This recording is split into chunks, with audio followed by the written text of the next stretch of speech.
देवरा खोदता भतरू music by एलन गुप्ता। लकड़ी से ढोड़ी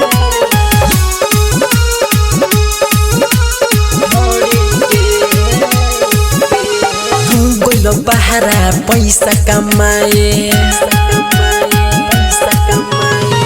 गोइलो बहरा पैसा कमाए हमके घर ही में छोड़ी के तू गोइलो बहरा पैसा कमाए हमके घर ही में छोड़ी के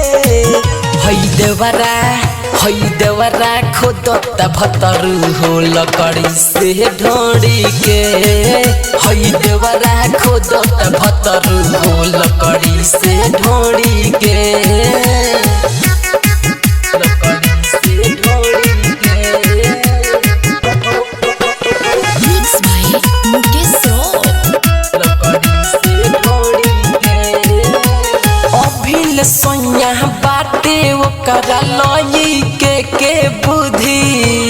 जब जब धरेला पाजा में हमके होला बड़ी गुदा गुदी अभिल सोया बाटे ओकरा लई के बुद्धि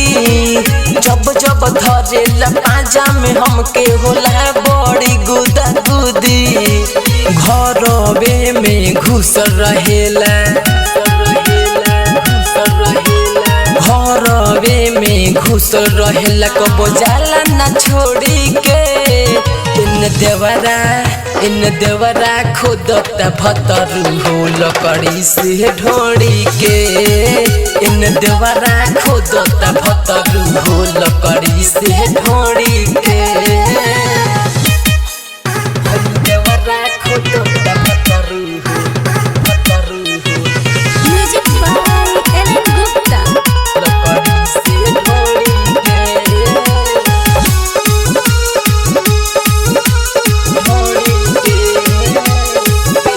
राइटर अंक से आशिक जीत मानेला नहीं बात हो कबो चढ़ेला देहिया को हमारा कबो धरेला हाथ हो